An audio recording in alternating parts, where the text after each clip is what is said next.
Today, the Matt Walsh Show, the anti-human climate alarmist brats are at it again. This time, they defaced one of the oldest and most historically significant monuments on the planet. These people don't love the planet. They just hate humanity. Also, Louisiana is mandating a copy of the 10 Commandments for every classroom in the state. The usual suspects are claiming this is an attack on the First Amendment. I'll explain why that's ridiculous. And the biohacking movement continues to grow. These are people who think that dying is a choice rather than an inevitable fact of human existence. We'll talk about all that and more today on The Matt Walsh Show.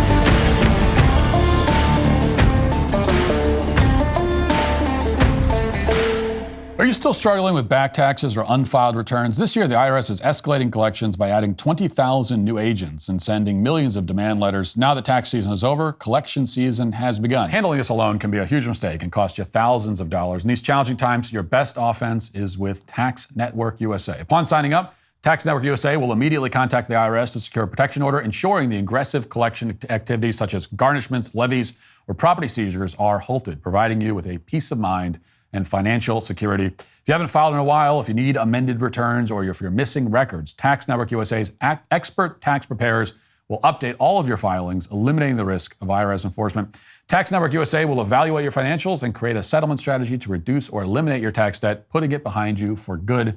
Don't wait any longer and call my friends at Tax Network USA today. For a complimentary consultation, call 1-800-245-6000 or visit tnusa.com/Walsh. That's 1-800-245-6000 or visit tnusa.com/Walsh today. Here's a little bit of ancient history that's suddenly become relevant again. 39 years ago this month, just ahead of the summer solstice, the Battle of the Beanfield took place in Wiltshire, England.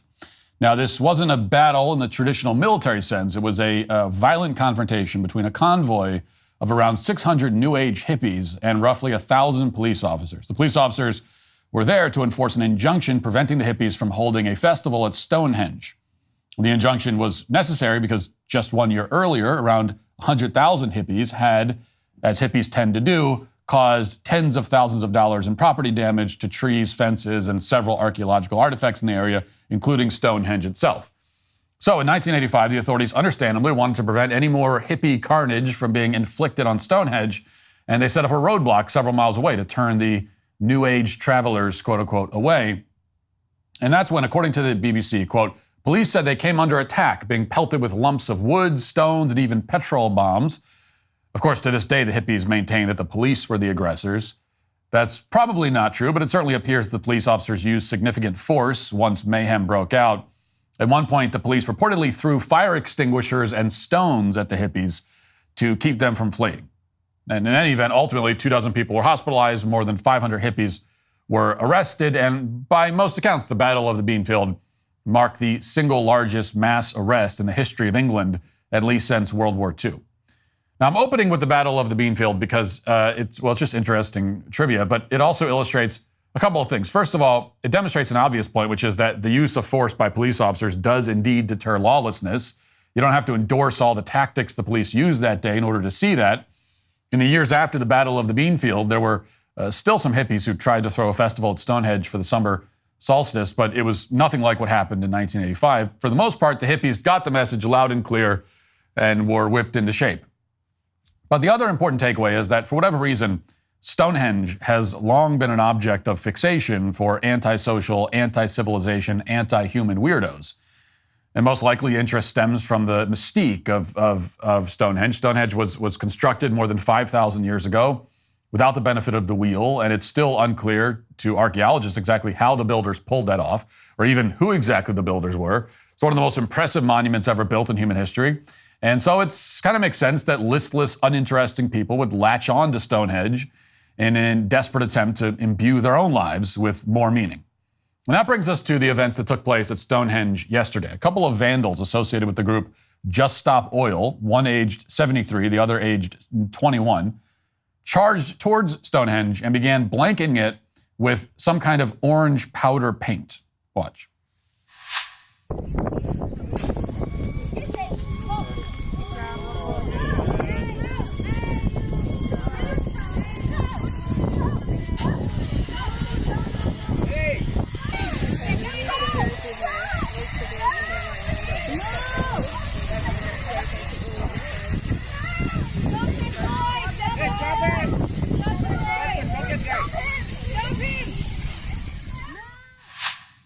Damned hippies.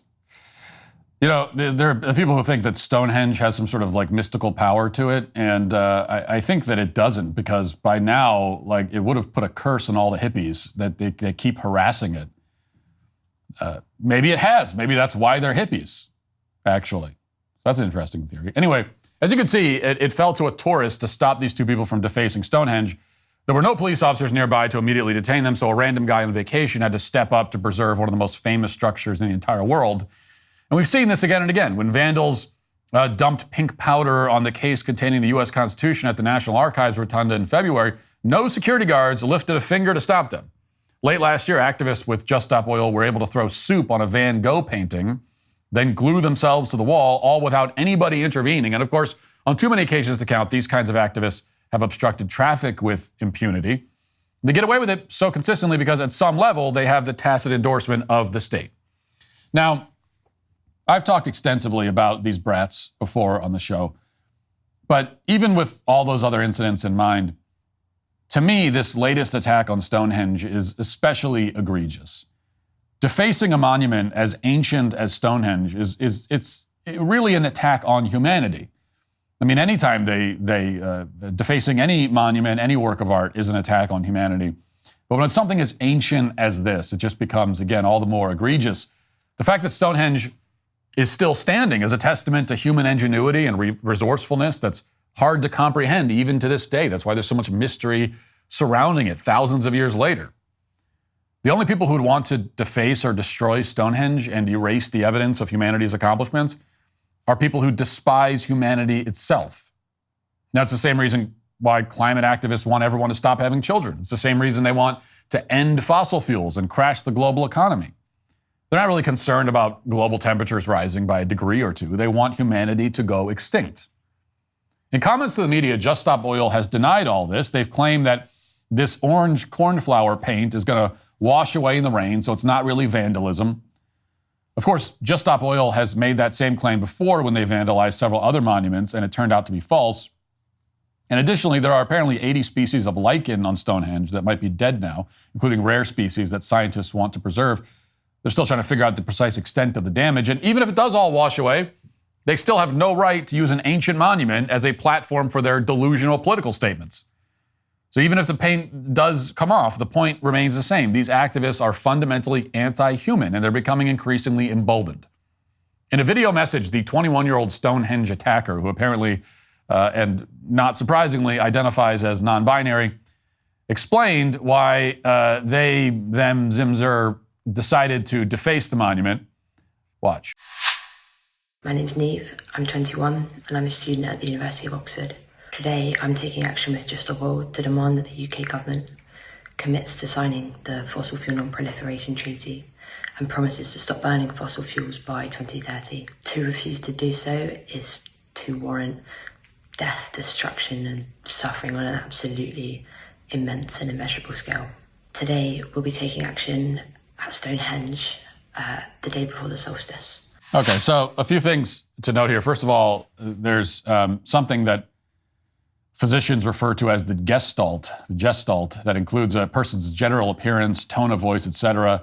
And it's a little bit concerning here. First of all, this person is whispering for some reason, which comes off as a little unsettled, probably because, the parents are in the next room, we could probably assume. On top of that, this non-binary activist is also wearing a Patagonia shirt, even though Patagonia admits on its website that its vast array of suppliers, by necessity, rely on fossil fuels to conduct operations. They emit something like 200,000 metric tons of CO2 every year. So I guess we're meant to conclude that ending fossil fuels is important, except when non-binary University of Oxford students need a nice sweater vest or t-shirt. Then the fossil fuels are okay. Of course, every accusation is really an admission with these people. And when these activists warn of death and destruction and devastation on an immeasurable scale, they're actually revealing precisely what groups like Just Stop Oil want to happen. It's what they know will happen if Western nations did stop producing fossil fuels, which supply an overwhelming majority of the world's energy. We'd be taken over by China in about a week. And civilization as we know it would come to an end. But for some reason, that appears to be what a significant number of young people now want to happen. They've been indoctrinated into what is clearly a nihilistic death cult. And on social media, many of these young people are now celebrating what just happened at Stonehenge. On Twitter, Ollie London posted an image of a blue-haired British archaeologist with she-they pronouns who wrote that the attack was, quote, well done. This is an archaeologist who says, well done, when someone defaces one of the most important archaeological sites on the planet. More than 10,000 people liked that particular tweet, which gives you some indication of how popular the sentiment is. Now, it's not hard to see why this is becoming a trend. For one thing, there's a lot of money in it. As Fox News reported late last year, the Beverly Hills, California-based Climate Emergency Fund, or CEF, sent roughly $4 million in grants overseas in 2022 alone. Quote, the most sizable slice of these grants was wired to UK climate activists. The largest beneficiary of CEF's funds appear to be Just Stop Oil, a British activist group that has repeatedly made headlines for stopping traffic and disrupting public places across the UK. And that is just one dark money group based in the United States, of others. So that amateur quality creepy video you just saw from the non-binary activists may have been amateurish on purpose. In reality, Just Stop Oil is an extremely well-funded operation. They could have sprung for better production quality if they wanted to, but they don't. Because the impression that this is some sort of grassroots organic movement, that's part of the performance here. But it is all a performance. So-called environmental activism is, in fact, a very big business, and a lot of people are making a lot of money on it from sources that we can't identify. That could be one reason the whole movement is attractive to young people, many of whom are now looking for jobs. And on top of that, of course, government officials all over the world have become propagandists who indoctrinate young people as a matter of course. Here, for example, is New York Governor Kathy Hochul warning of an impending heat emergency in the city. Very scary stuff. Watch. This is not a natural hot weather stretch for us here in the state of New York, especially upstate. But we are going to be seeing temperatures at levels we have not seen in our lifetimes. And I want to update New Yorkers on what we're doing about this significant public health event. Right now, everywhere north of New York City is under a heat advisory, and it's only going to get worse. Starting today in the Genesee Valley and the Finger Lakes, and starting tomorrow, extreme heat will hit everywhere in the great state of New York. Now, what does this mean? It's a dangerous mix of high temperatures and extreme humidity, causing feels-like temperature of over 100 degrees. Now, that's hot. Now, the central claim that Kathy Hochul is making, that New York has never before seen temperatures that feel like 100 degrees, is completely false. It's so obviously false that you can disprove it with about 5 seconds of Googling. According to the National Weather Service, the highest temperature ever recorded in New York City's Central Park was 106 degrees Fahrenheit all the way back in July of 1936. And that's the actual temperature, not the heat index. Before that, there was a heat wave in 1896 that killed more than 1,000 people as temperatures exceeded 90 degrees. The National Weather Service reports that the warmest month on record in New York was all the way back in July of 1999, and in several years since, New York has hit 100 degrees on several occasions. Also, it's the summertime, and so it gets hot in the summer. And there's a reason why we always see the renewed push for climate alarmism in the summer, because that's when it gets hot, because it's supposed to be hot, because it's the summer. So what Kathy Hochul is saying is wrong for about a million reasons, but she said it anyway because she knows it's effective. People hear what she's saying, especially young people, and they believe it. And they become panicked. They think that we really are headed towards some sort of apocalypse. They become activists and loyal voters for the Democrats. And unless they're met with force, as they were at the Battle of the Beanfield, some of those activists will continue to deface priceless historical artifacts to attract attention to their nihilistic death cult. They'll continue to block roadways, preventing people from going to work, preventing ambulances from transporting patients. Appeasing these cultists simply does not work. Letting them do whatever they want obviously does not work. That much is now very clear. If we want to have any monuments or any history left at all, we need to take the threat as seriously as the British did in 1985 and shut them down. Summer's here and seasonal businesses are hiring for everything from camp counselors to lifeguards. Whoever you're looking to hire this summer, ZipRecruiter can help. Right now, you can try ZipRecruiter for free at ziprecruiter.com/Walsh. ZipRecruiter finds qualified candidates fast, doesn't just cast a wide net and hope for the best. ZipRecruiter's cutting-edge technology actively seeks candidates with the skills and experience that you need. Now, once you've reviewed your list of qualified candidates, you can invite your top choices to apply. And this streamlined process encourages them to apply sooner, allowing you to fill that role faster. Like I said, lots of seasonal businesses are hiring right now. And if you want to get in on that hiring spree, you can gear up for the summer with ZipRecruiter's high-speed hiring tools. You can see why 4 out of 5 employers who post on ZipRecruiter get a quality candidate within the first day. If you want to find out, just go to this exclusive web address right now to try ZipRecruiter for free. That's ZipRecruiter.com/Walsh. Again, that's ZipRecruiter.com/Walsh. ZipRecruiter, the smartest way to hire. Now let's get to our 5 headlines.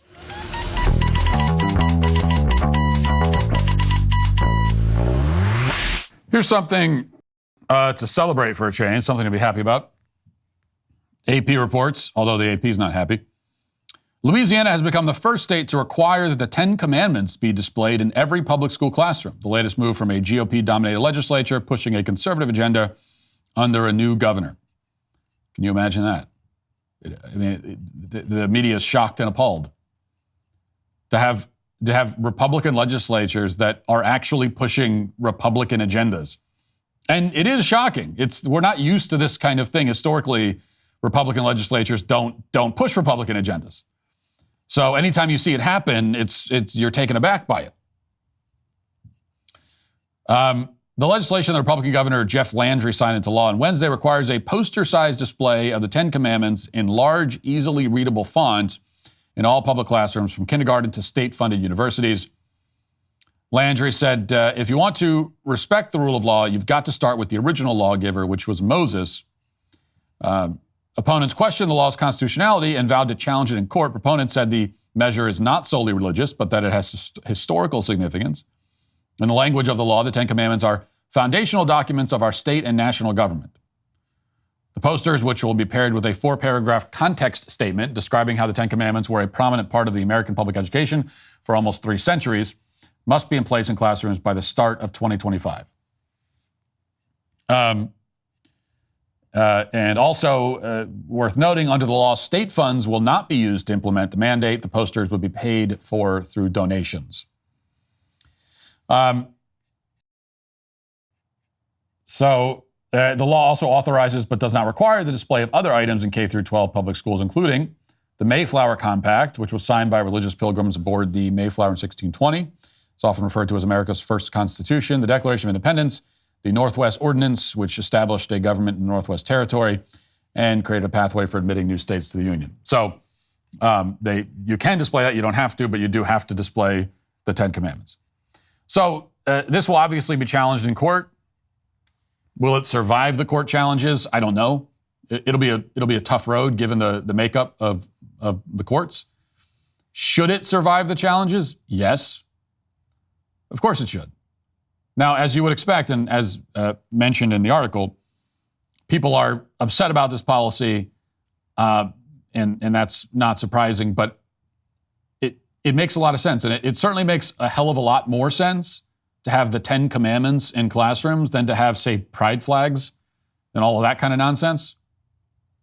The 10 Commandments serve as the moral foundation for our system of law. Not just ours, but all of Western civilization.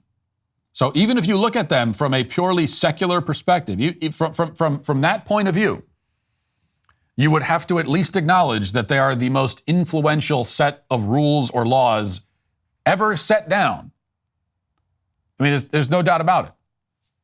So they are highly relevant from an historical perspective, from a legal perspective, from an anthropological perspective. And that's, again, without even getting into the biblical, moral, spiritual perspective.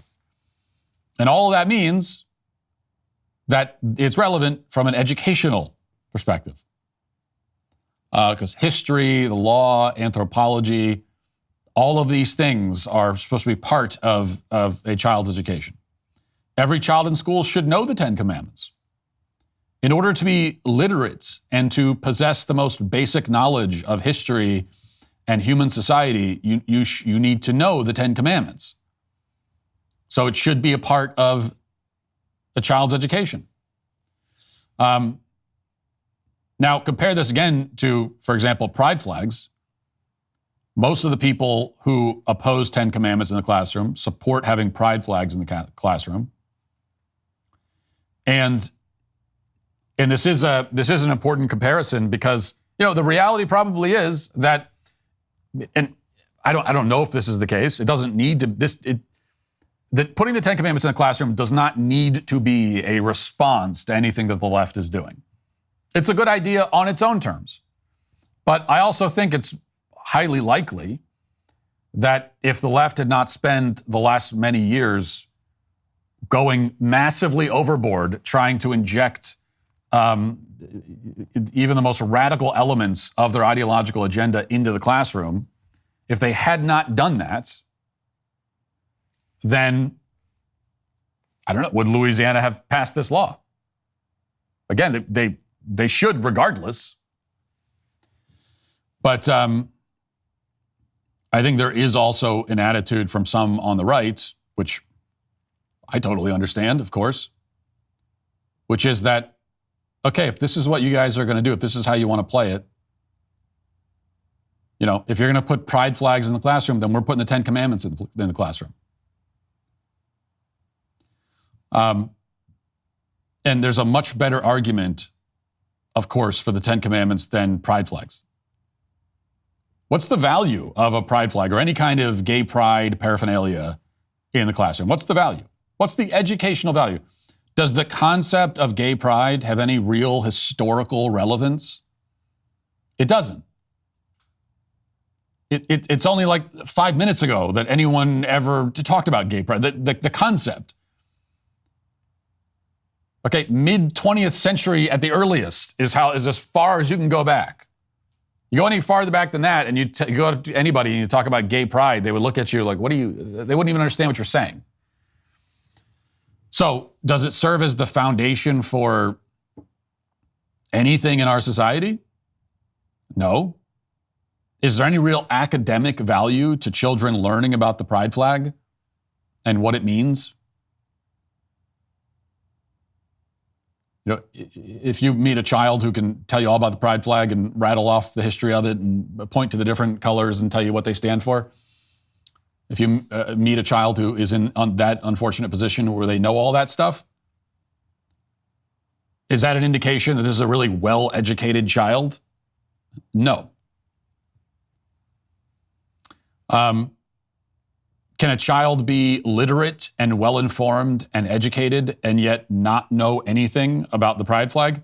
Yes. So it's pretty clear which of the two wins out in this contest. As opposed to a child gets through public schooling and graduates, and if he doesn't know anything about the Bible, if he cannot tell you what the 10 Commandments are, can't even give you 5 of the 10 or something, can't tell you anything about the Bible, well, then that tells you that his education was sorely lacking. There's a basic level of literacy and historical understanding that he lacks.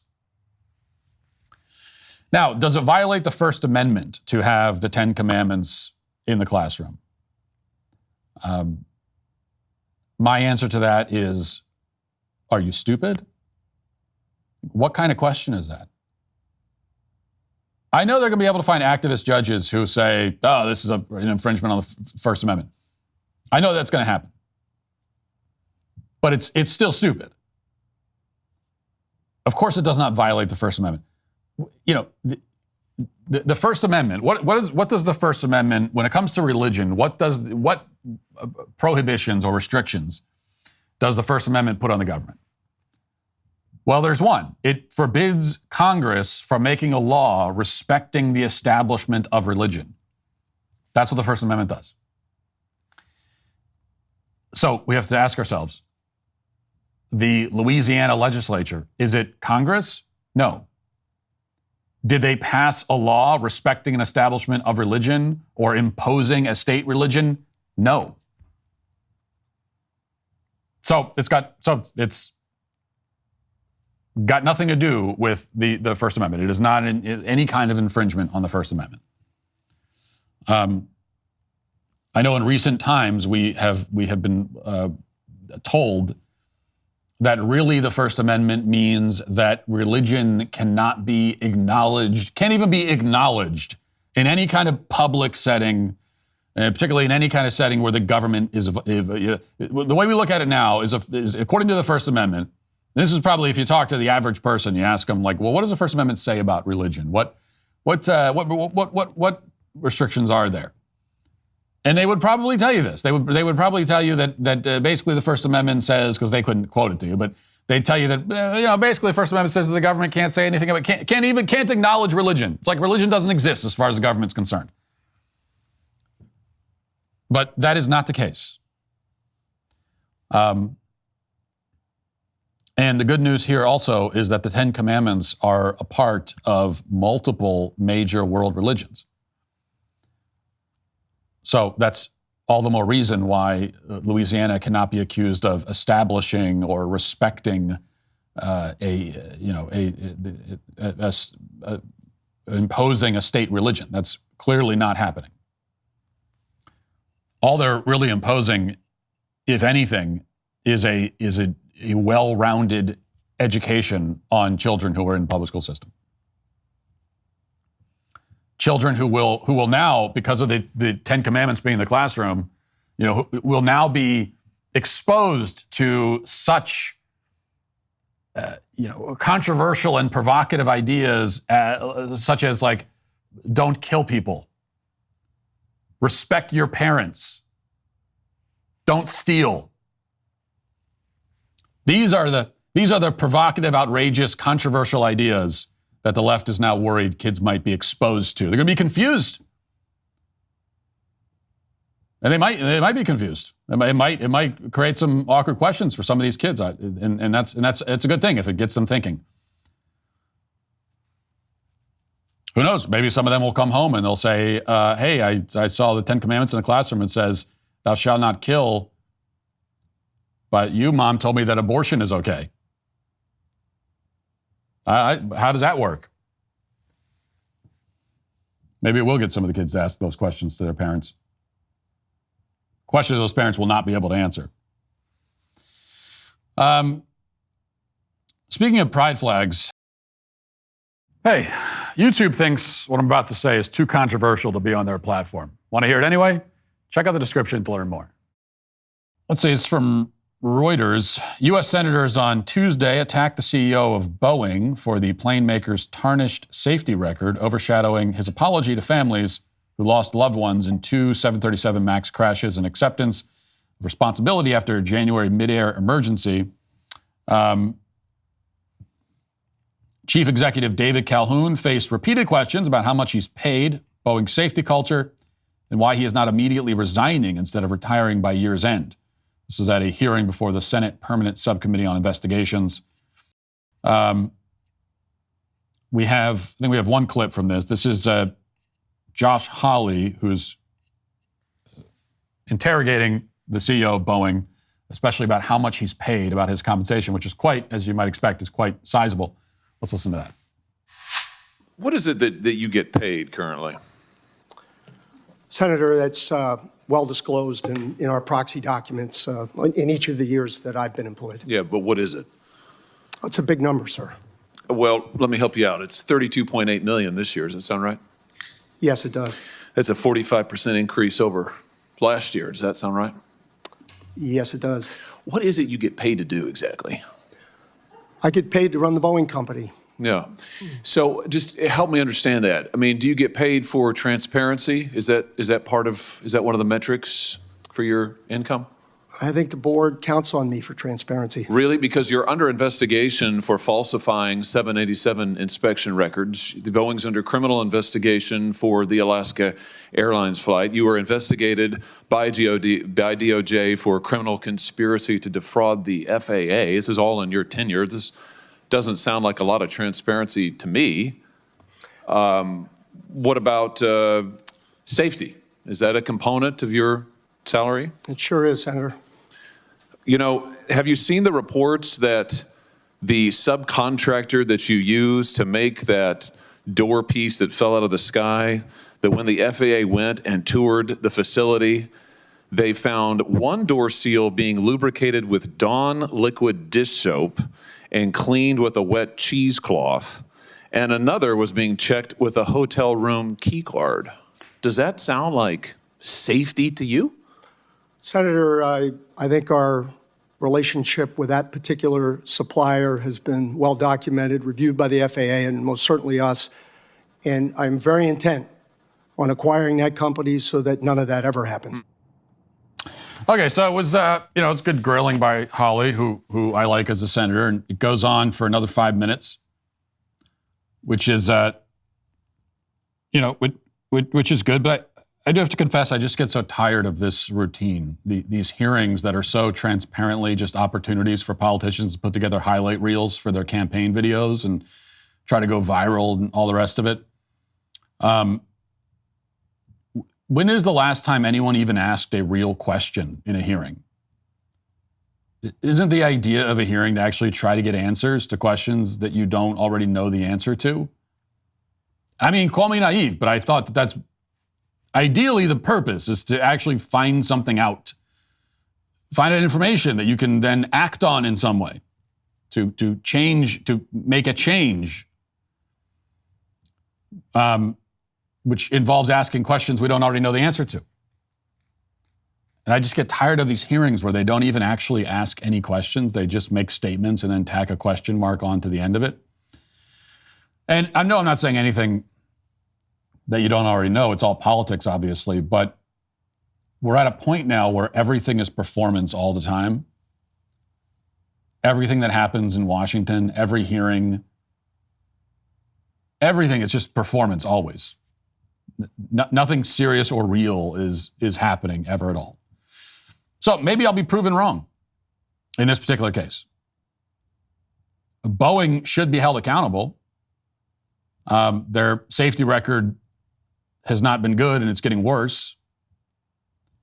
And there are a lot of really important questions that should be asked about DEI at Boeing and what their priorities really are. And maybe Boeing will actually be held accountable. They should be. Maybe there will be a federal prosecution that leads to real change and a safer airline industry. There should be that too. I hope so. I just have no faith in that actually happening. I think most likely nothing at all will change. They just do these hearings. It's the constant, and it's all content now for social media. And they do all these hearings. That's part of their job, is to have hearings. I get it. But in how many cases how many times have we seen these hearings and we see these great moments with people asking great questions, or even if it's not a question, they're saying things that are, they're putting somebody on the spot and all of that. And it's great. You say, yeah, got him. Amen. How many times have we seen that? And then you check back in on the story 6 months later or a year later, and you say, whatever happened with that? Oh, nothing at all. How many times did we see this with Fauci in all these hearings being grilled, and if not grilled, then at least sitting there while he's lectured by some of the Republicans in these hearings, but then nothing happens. Nothing happened to him. Nothing at all happened. Maybe it'll be different in this case. We can hope so. Let's get to the daily cancellation.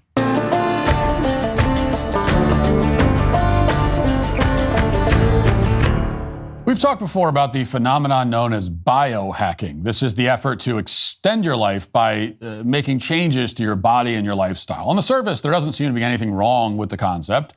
The only thing wrong with it is that they've created a cringy new name for something that is not a new or revolutionary idea. Trying to be healthy is not a hack.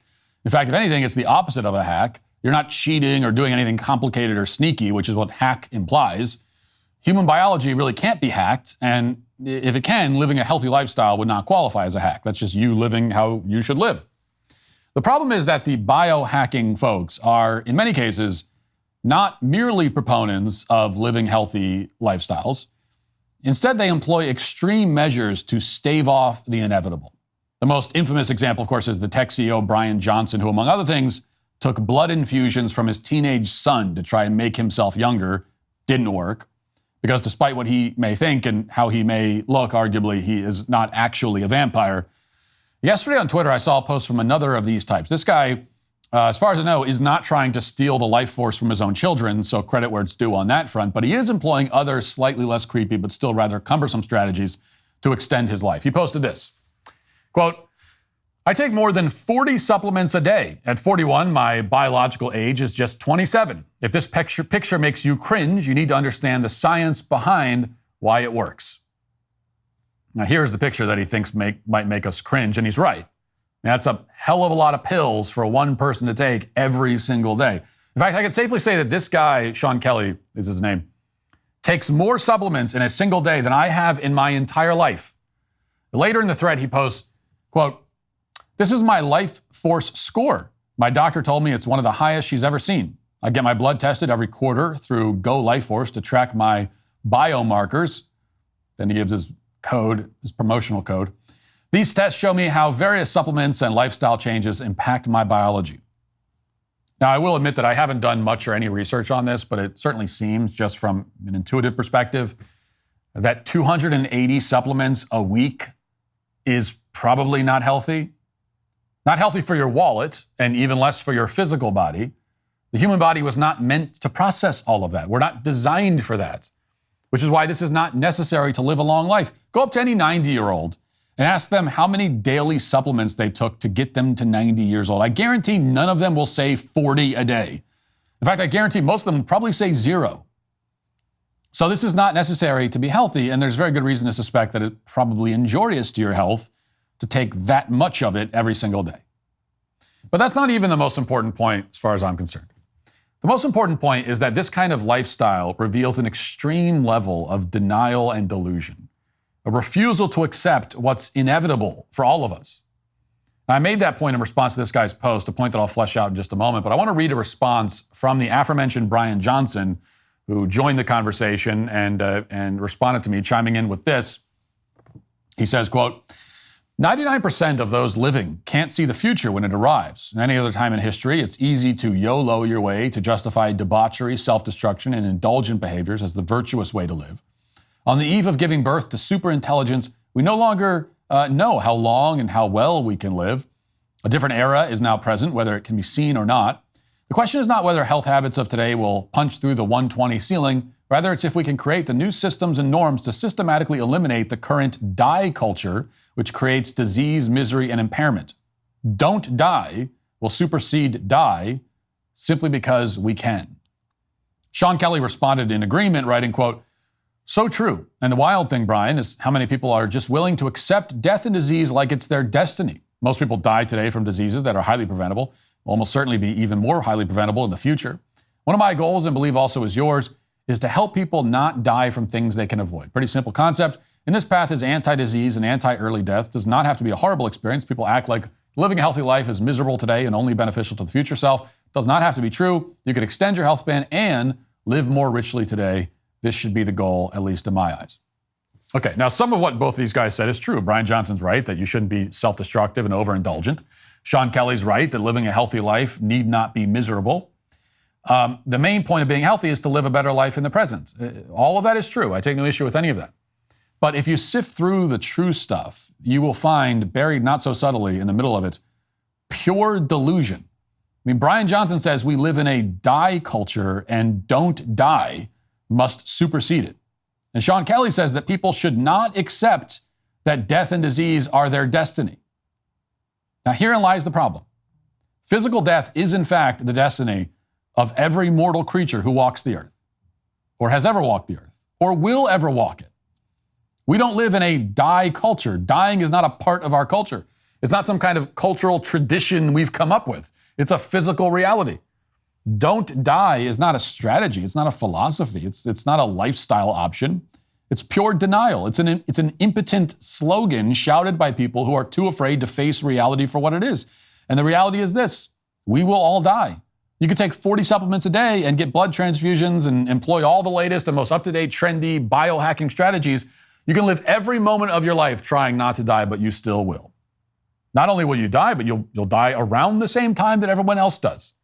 You'll live for 80 or 90 years, most likely, and then you'll die, or maybe you'll die much earlier than that. You could be a 41-year-old man in perfect health with a biological age of 27, whatever the hell that means, and then cross the street and get hit by a bus. That could easily happen.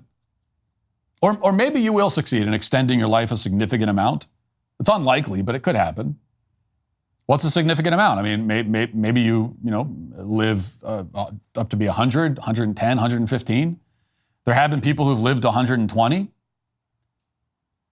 With all of your biohacking, you've bought yourself 35 extra years beyond the average lifespan, let's say.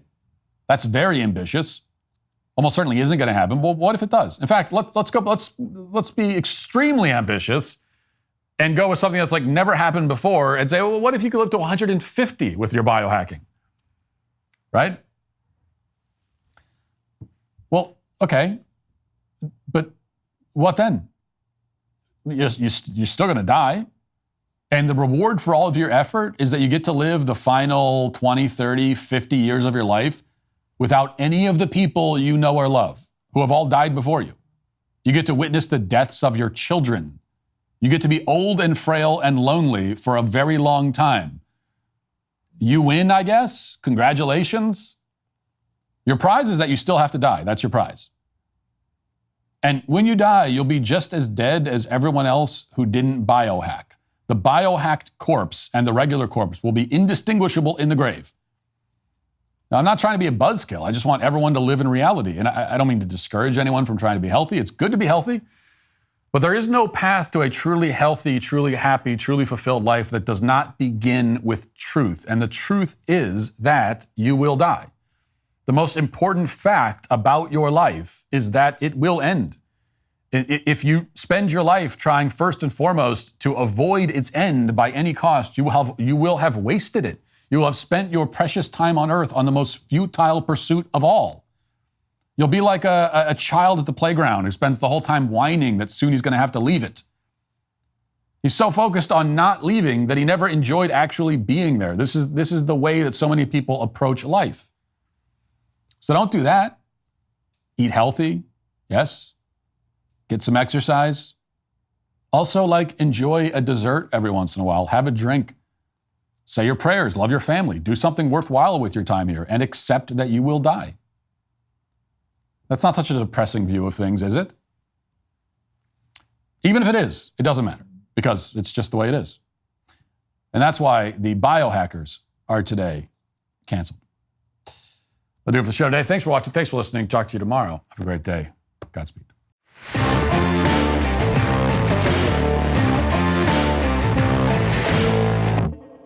John Bickley here, Daily Wire Editor-in-Chief. Wake up every morning with our show, Morning Wire, where we bring you all the news that you need to know in 15 minutes or less. Join me and my co-host Georgia Howe for daily coverage of all the biggest stories on Morning Wire.